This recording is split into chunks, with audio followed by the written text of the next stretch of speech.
You're going to get a live report right now from the street of Washington, D.C., Mordor, on the Potomac. Bartleby says the troll already left the building. Well, then perhaps he's calling his doctor, taking my advice, which is exactly what he should do. All right. We are going to speak, as I say, with Yizz briefly. We're going to find out exactly what was going on the street and some of her interactions there, what she saw in Washington, D.C., and perhaps who I don't know who she went with, or if it was more than one person. If that person wants to be known, then she can share that information as well. So, Yizz, I'm going to place a call to you right now.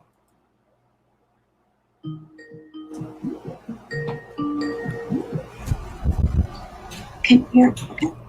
Yes, we can hear you, sister. Go ahead. Fantastic. I'm sorry about my voice, but I spent all day yesterday screaming, and so many people around were smoking. Oh. And I have a mild allergy to something in the cigarette paper, so I've got a lot of recovery to go through to be able to get my voice back, sadly. All right. But it was a fantastic time, and we had just an amazing event beginning to end.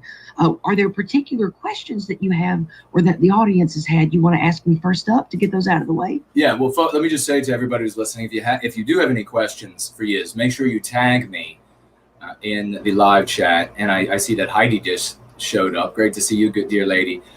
Tag me so that I know you have a question. And I would like to start off with, how did the day begin for you? What time did you get there? And what did it look like? I got up at about midnight, just a few minutes after midnight, Saturday morning. Okay. Met up with my friend from Florida who came up. And I live in East Tennessee, so it only took us about 7 hours to get to D.C. So we got there to the metro station a little after sunup. And we rode, it was early in the morning, maybe 9 to 10 a.m. And already the metro, and for those of you that aren't familiar with DC like Jason is, the metro is their subway system that services all of DC. And we parked on the outskirts of DC and took the metro in. And the metro was already packed with MAGA supporters. So before I even got into DC, I was talking to people about going free. I was handing out little flyers on the metro. There was an Asian guy and a black guy and a big gaggle of MAGA supporters. And I talked to them just as openly and freely with the lexicon as I do everybody else. They were receptive. And this set the stage for the day because I gave out almost all 400 of the flyers that I took. Nice. And many of my friends that were there, a lot of the patriotic YouTube gang that I hang out with, like Don the Pleb and some of the other ones like Semiagog and others, they were there and helped me hand out flyers to people too, because we went different directions to get footage in different places. Mm-hmm. And all day long, I was handing people flyers saying, "No white guilt, sister. Let me shake your hand." Like, just all kinds of stuff. Every time that somebody looked at the flyers and briefly glanced at what it had to say, it was met with positivity. Not once the whole day did I get someone who looked at me askance or said, "Oh, this is alt-right stuff. I don't want to talk about this." Not once did that happen all day. So no matter what you think about Jason and this channel, no matter what you might think about people here, you use that Go Free book of his, and you use those tools in that book, and you will start winning, and you will start getting white people to be white positive, and you will start getting non-white people to align with us to be white positive. It works. It absolutely works. And I did it all day around thousands of people. There were Mexicans and blacks and Asians, and I didn't care. We were all talking about the same stuff. I talked about going free, and I talked about the evils of the anti-white narrative, and people of every color and gender agreed with me all day long. So trust me, you take this lexicon to the MAGA types, to the American nationalists, they are going to be receptive. They are going to agree, especially people that have families, because they understand, they see the anti-white ugliness in their kids' curriculum and school books. They know, they already know. It was really easy to talk to the people there with the strollers and the toddlers yesterday, because they already knew from the stuff that their kids bring home from school. So that's just, it was a great time. The flyers were a great icebreaker to walk up to people, because all day long yesterday, people had flyers and literature to share with each other back and forth. That was a common thing there. So it was really easy to walk up to people, put something in their hand, and just talk about white guilt and anti-white stuff with them. It was very comfortable. You definitely should be doing that. So I know I went off on a little bit of a tangent. I'm just really excited. I'm a lot more excited and passionate than my voice sounds like. I'm fired up and I'm ready to go do it again right now today. My voice just doesn't sound like it. Well, no, I can still hear the passion. I definitely understand what it's like to have a weak voice after a lot of yelling and talking and exposure to things that you have an allergy to. So thank you so much for being out there. Thank you so much for your service to white well-being. Now, you started the day, and we already have Art Acrobats asking a question about anti-whites under the various names that they give themselves.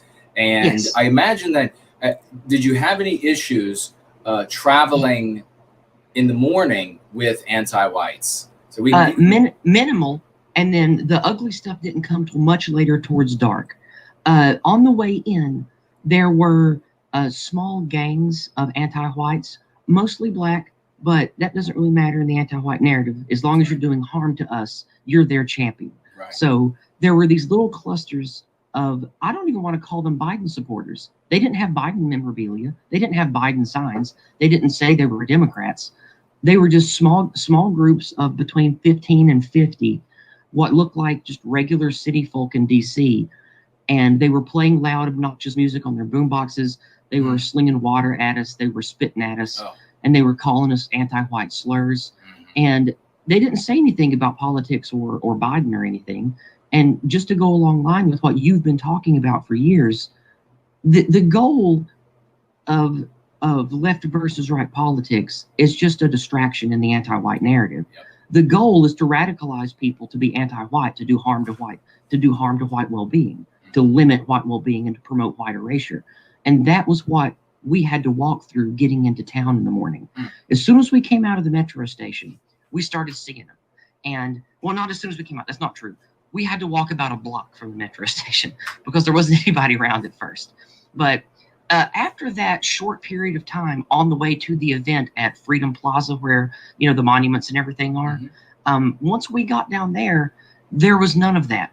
And I think it's because there was a heavy police presence. But again, going through all the anti-white jeers and everything, it was clearly not Antifa. It was clearly not Black Bloc. It was clearly not BLM or Antifa or any of them. It was just regular locals who had been radicalized by anti-whiteism to despise us because of all of the institutional anti-white lies they've been fed their whole life. And you live in D.C. You know exactly the kind I'm talking about, right? I sure do. So once we got past them, there was none of that the rest of the entire day. The police were nice to us. They didn't act like we were any burden to them at all. And we had absolutely no conflict the entire day. Children were running around having a great time. People picking up trash. People were not littering. They were responsible with their cigarette butts. People were careful with cigarettes not to get the ashes and smoke near children. Thousands upon thousands of people, Americans that love America, together. It was a thing of beauty. And people were respectful to one another. There were no shouting matches. Nobody shoved each other. All day long, not a single problem until 2 van loads of Antifa and BLM showed up around 4 o'clock. And of course, as you might have imagined, the police were ready for them and knew where they were going to be.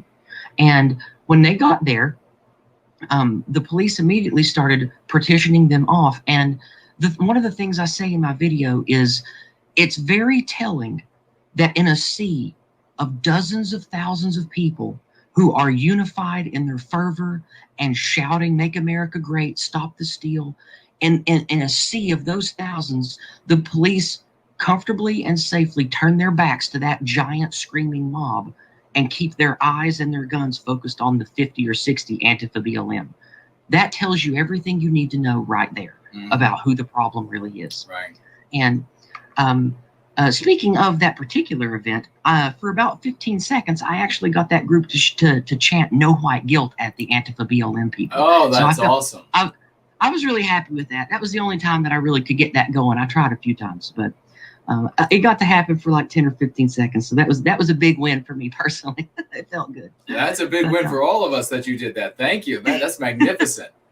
I wish I could have kept it going more, and I really wish that, I don't know if you guys have seen the pictures going around or the video of me standing up on the maintenance station with a big Trump flag in each hand, waving them back and forth, leading chants. There's pictures and videos of me on Twitter circulating doing that. I don't know if you guys have seen it or not, but this was around, I think, 1:30 or 2 o'clock when it was at its peak. I was up at the very front of the crowd where Alex Jones came and gave his speech, where there was like, up at the front, there was about 10,000, and there was about another 50 or 60,000 crowded around the, it's across the park from the Capitol building. I don't know what that's called, but that's where Alex Jones was. And shortly after he gave his speech, I climbed up on a maintenance station, and this old guy threw me 2 flags. And since I did color guard in high school, I'm really good at flag handling. Nice. So I was doing flag spins and stuff with a flag in each hand. Oh, wow. And I was leading people in Stop the Steal and Make America Great chants. It was really fun. And multiple people have pictures of me doing that are going around Twitter. It makes me feel like a hero. And I tried to get the No White Guilt chant going there, but I couldn't get it started because people were just doing Stop the Steal. But I would have really wished I could have started it there, but it just didn't take.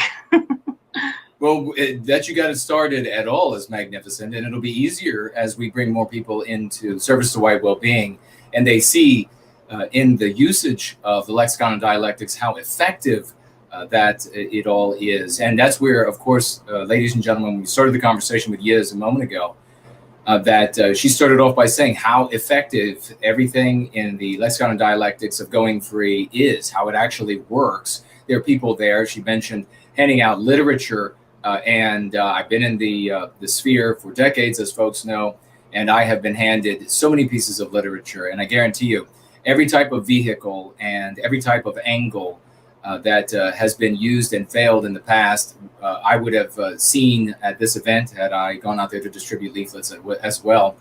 But there is something now that works, and it'll spread because it works, and it'll spread because we have heroes like Yizz getting out there in the midst of this, twirling the flags, and not just feeling like a hero, being a hero. God bless you, sister. That is magnificent. I have the warrior spirit, and I want to lead from the front. I don't want to lead from the back.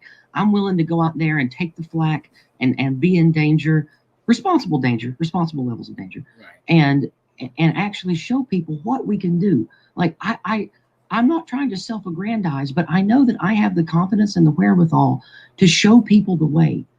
You can do what I went and did. You don't have to be a genius. You don't have to be a marvel of an athlete. You don't have to have degrees or any kind of specialized training. You just have to listen to people like me and Jason and the other people who know the Go Free dialectics and lexicon, and who are smart about going in a group, going to where there's going to be people that will be receptive to what you have to say, and just getting out there and doing it. Like, we can all do this. Like, emulate me, do what I do, learn from me, learn from Jason, learn from all the other great people that we have. Get printing out flyers. Like, if you, like, for example, you live in Australia, learn from Brother Raymond down there. Yeah. All the great work he's doing. Yeah. This is stuff we can all do. It doesn't cost a lot of money. It just takes time and dedication. We can all be doing this. And just imagine, Jason, what if there, like, next year there's 1,000 of me in every city, in every university, fighting the anti-white lies, fighting the anti-white professors, fighting the anti-white legislation. And then it becomes 10,000 of me, and then 1,000,000 of me. Yeah. Like, that's what we need to do. And that's one of the reasons I'm so passionate about the tools that you've given me. Is I wanted to do this for years, and talking in the anti-white narrative, talking about left versus right, talking about Marxism or the Rothschild banks, all of this stuff, while it may be true, just like I tried to tell that guy Adam with the super chat on Patriotic Weekly the other week, whether or not something you have might be true or not, even if it is or isn't inside the anti-white narrative, it's not going to work for reaching normal people and getting them to unify against the real danger, which is the systemic anti-whiteism that is being used to hurt us and poison our children's minds with mean pathogens. We have to unify against that, because that's what's killing us. And the only tool I've found in all my years of butting my head against this is Jason's Go Free book. That's why I shill for it all the time. That's why I go out and practice what I preach, to show you that it's not just talk, it's real. You proselytize. You're not shilling. You proselytize. You are. That's better. That's better, right? You absolutely. And what an oratorical genius this sweet lady is. We have people in the audience Ashley saying what a hero you are.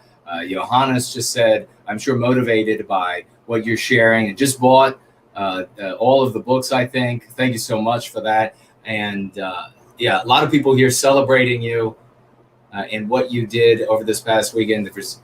Evie CG3 says, with all due respect to Yizz, she's, let's see, I would like to get a master's in Hawaiitism someday, he says. I would like to.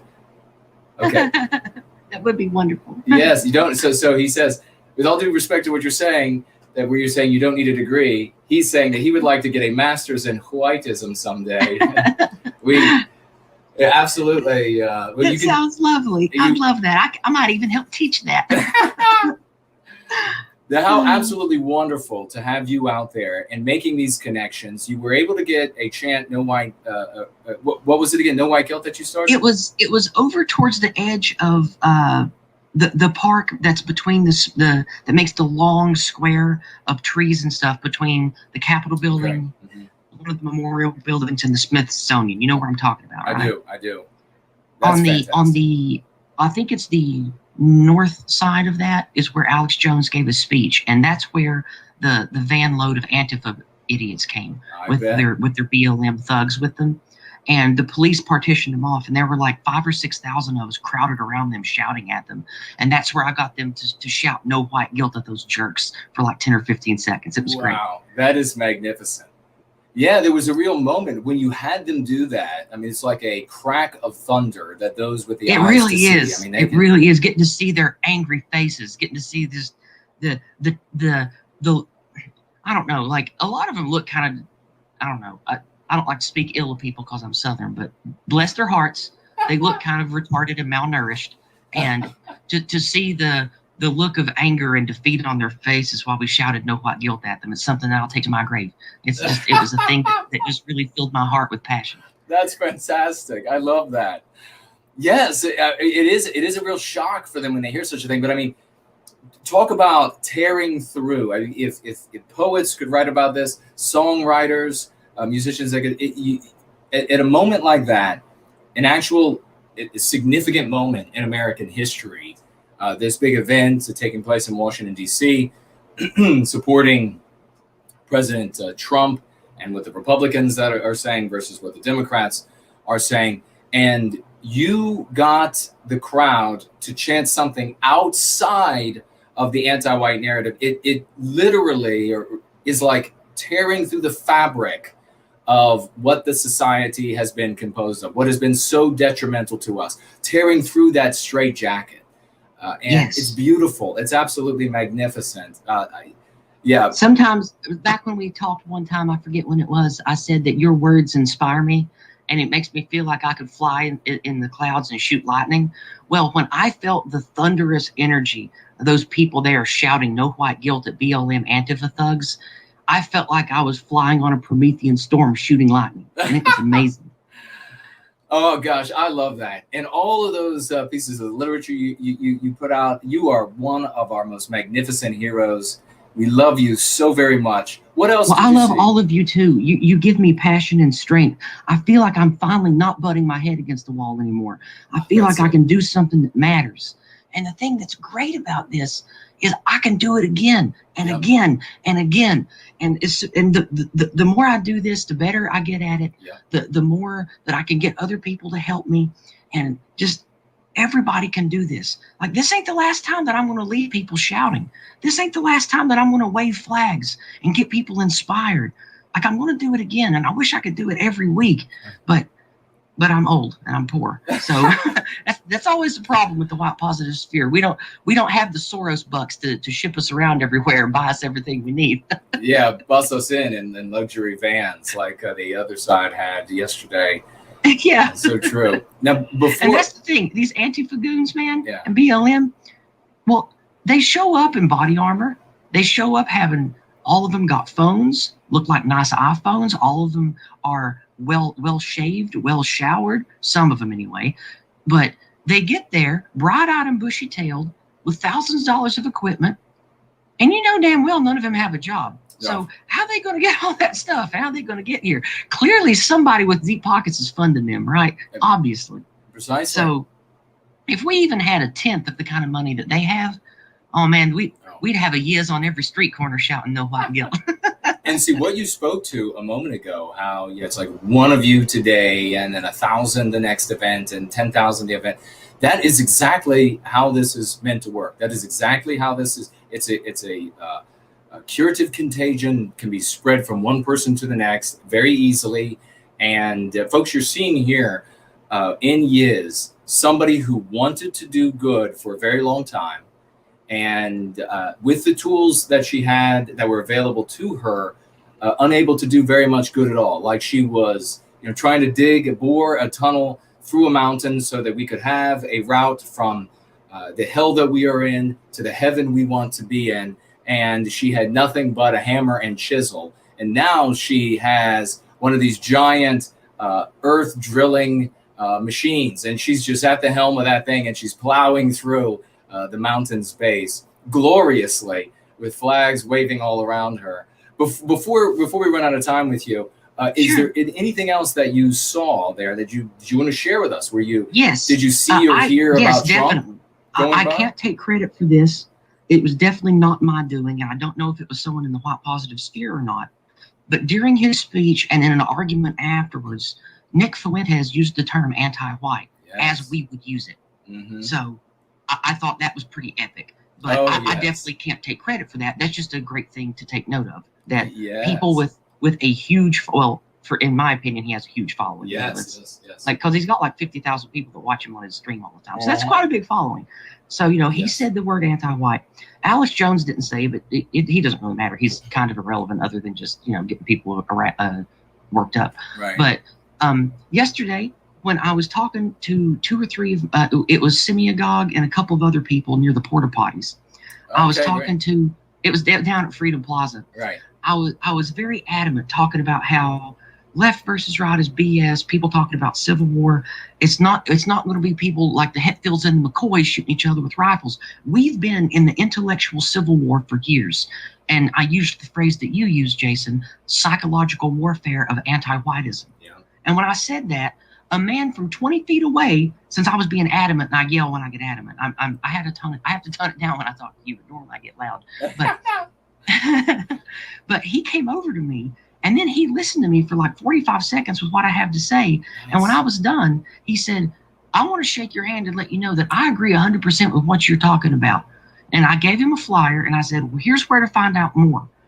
And he said, well, I want you to talk to my friends over here. We were getting ready to leave, so I handed him 10 or 12 more flyers and said, give these to your friends, and you'll learn what I'm talking about. And he thanked me again, and he walked away with a handful of my flyers. So if we are loud and unashamed, and we speak the truth with the fire and the lightning of Prometheus himself, our people will hear the truth of that in their biospirit, and they'll want to know more. It's like in that old movie, Starship Troopers. Do you want to know more? Push the button to know more. Like it's that kind of truth is what people will hear if you believe in it and you speak it. And just like you used that word proselytize earlier, this is a kind of proselytization because our people have been spiritually weakened for decades. Yep. They are hungry for what we have to feed. They're thirsty for what we have to drink. We just got to get it to them. So everybody go out and do what I do. You don't got to be a rocket surgeon to be able to do this. Well, even though you are a rocket surgeon, we're glad that you take your time from those activities to be able to advance service to white well-being. Everything that you did yesterday, so glorious. We're so proud of you. We love you so much. And thank you. So impressed as well. Beautiful. And folks, you all can do what Yizz is doing. Share whatever you want, a final thought you have, and then we'll let you get to your. I'm going to rush through this. I know we're on a timetable, and my cousin and his family's coming over to do decoration. We're doing Christmas decorations. It's a big family thing, so I can't miss it. Awesome. But I'm sure a lot of you in the South know what I'm talking about. But what we're going to the main thing to take away from this is the media lies. There was absolutely, positively no violence and no conflict the whole day until the BLM Antifa thugs showed up later. There was absolutely 100% more than 200,000 people there if there was a dozen. Because even in my video, Wow. like I was up there, I think all the way on like maybe, I don't know the street numbers good, but like maybe 16th or 17th Street, and looking all the way back to Freedom Plaza, which I don't know how the numbers count down, but it was like 12 or 13 city blocks. And I held my camera up and you could see shoulder to shoulder, 100 abreast, all those city blocks. And for you guys that don't know about city blocks, I'm pretty sure a standard city block is about a quarter mile. So that's like 3 miles, shoulder to shoulder people screaming and waving MAGA flags. And that was just one street. There, it's made like a grid down there. And there was like 3 miles of that grid cordoned off, and every street was packed with that many people. So number one, defeat the media lies about there not being a bunch of people there. Like there was at least 250,000 people there if there was a dozen. Number two, don't believe the lies about there being Proud Boy bullying or Proud Boy whatever you call it, MAGA antagonizing of people. All the antagonizing started after the BLM Antifa thugs showed up and started throwing stuff at people and screaming and chasing people around and that kind of nonsense. And of course, like always, it's going to be our fault. And another thing that the media is going to demonize us over is the not wearing masks and is not social distancing. Well, where were they saying, like, where was the media talking about that for the last 5 freaking months that BLM thugs have been protesting and bashing things up and burning stores and stuff? They didn't say a peep about COVID and masks and stuff to them, did they? No. So those are the 3 things to take away from this in my video is we did nothing wrong. It was like a family vacation event. Everybody was kind. We cleaned up after ourselves. We kept the porta potties clean. There were thousands of bags of trash, people picking up trash. Nobody did any graffiti. Nobody did any vandalizing. It was the most beautiful, wholesome time. And don't let the media tell you different. Don't let nobody tell you different, because I was there and we got the proof to show you. But I guess that's it, unless you got any more questions. I don't think so, sweet sister. That was magnificent. And we'll have to play some of your video that you post. It's the Million MAGA March event. Yeah, that's the video. Now you can skim through it. It's I mean it's other than like the 5 or 6 minutes before it really gets started, most of the video is kind of the same. It's just me walking around showing how amazing it is.